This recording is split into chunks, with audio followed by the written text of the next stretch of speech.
Hello, my name is Tim Connors, and I have a company called Connors Designs. And we have here this new juice press that I've designed. It's called the Diamond Hydraulic Juice Press. It's all solid wood construction, all hardwoods, figured hardwoods, really beautiful woods. No glue ups, everything's a solid piece of wood, two pieces glued together. It's held together with 4 lag bolts in each end in a diamond shape. Which go 5 inches in both directions, so it's very strong and very durable. It has a 2-ton hydraulic jack. I've repainted the standard commercial jack with a hammered copper colored paint, and I also have a bronze color that blends with the wood, which makes the whole piece be more appealing to sit on your counter. I think my press differs from all the other presses on the market, and then it's very beautiful to look at, and it'll be a pleasure to keep in your kitchen on the counter rather than having to move it. And if you do have to move it, it has a satin smooth finish, and it's very easy. You just grab it here and just move it with one hand, and it feels really good to do. It has a hidden self-retracting feature to it, so when you jack it up, the press goes up to the top press plate, and then when you release it, it's very smooth, nice action that pulls it back down. So actually I'm going to jack it up one more time a little bit. Oops. It has a spring that I'll show you.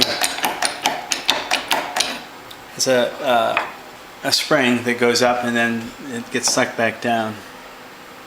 And it's got cover plates, so you don't have to look at that. So anyway, the juice is pressed in a stainless steel bowl that has Corian press plates that are edged off and nicely, and these press plates catch the juice in the bottom, and then you put in your mash in there and you put press plates over it, and I'll show you that in a minute. The cloth I use is 100% polyester. It's got a pinked edge on it, so it doesn't fray on you. It's a 15 by 15. Basically what you do is you take, what I've done here is I use the Omega 8004 juicer, and I think it's one of the nicer juicers on the market. And basically we have about 18 ounces of fluid that have been created by the juicer itself, and then you end up with this mash. This mash we should yield probably another 20 to 22% is what I've been finding, and sometimes up to 30. But so basically what I do is I take the cloth and I put it over top of the mash, I turn it over, and this is about the amount you want to use.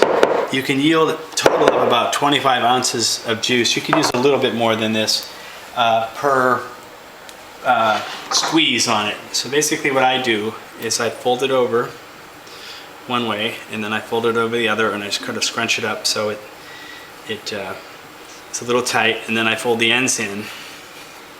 Fold the ends in till you make a little like burrito, and then I take that and I put the cloth down. I put the press plate on top of it and kind of press it down. And then I take it over to the juicer, and I center it. I don't worry about it getting it just perfect. It's not really critical. Make sure this is tight, and then I start jacking it up. Oops, I don't have it centered at all, actually.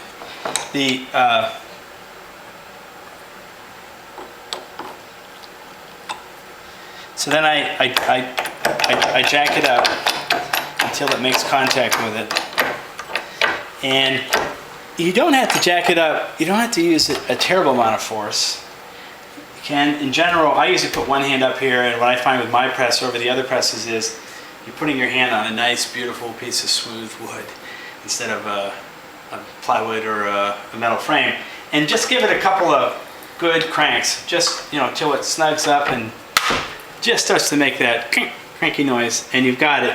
Then you take and you leave it for about a minute, and you just let that pressure just sort of build on it. What I do at this point is just go and clean up either make a little more juice, another round of juice, or I clean up my juicer at this point, depending on whether I'm doing. I often make about 50 ounces at once, but so I have it for 3 days in a 16-ounce glass each day. But depending on what you're doing, you could, clean up your juicer, or clean the table up, or whatever. But basically, you don't get anything on the juicer itself. It's all contained within the pan. There's no drip spout on this to try to catch in the other pan and line up and have it miss and drip onto your table and whatnot. It's all contained in here, and I find that's a smarter, easier, cleaner way to do it. The juicers that have the little container that you have to put under here and catch it and line it up, you've got to pour into the rest of your juice anyway, and so you're doing this extra added step. Whereas what I find is, I take my juice and I usually put it into a bigger container right out of my juicer, and I want to mix the juice from the press with the juice from the juicer. So basically I've waited a minute, and now I basically just do one more snug up on it. And I give it a minute or two. In this case I'm not going to give it too much time, but I would normally go do something else for a minute and come back to it. And then you release it, and you'll see how you release it, it all just goes all back down on itself. You take off, you take your 2 plush plates, and you can either put them on top here or put them on your table, and then you end up with your dry mash. And you'd go dump this in your compost or whatever, but basically it does a nice job of making really dry, very dry material. But basically I take and I put that into my compost to put in my garden. For now I'm just gonna put it aside here. But then you take the juice, and we can see how much it makes. We'll do it on here. Basically you just hold onto here and you pour all the excess of juice out into here. And you would normally pour it right into there, but I'm pouring it into there just to get a sense of what we have here. So it looks like we have 3 or 4 ounces. We had 18 ounces, so that's about 20%. And that's typical. You can get a little more than that. If I would have left it on the press a little longer, it might have done a little better or whatever. But basically, you get about a little more than a 20% yield. So that's it. And then you just take this, take your press plates, take them over to the sink, and just rinse them off, and you're done. It takes 10 seconds to rinse it off. That's all there is to it. You don't have any cleanup on your juice press because no juice got spilled on your juice press.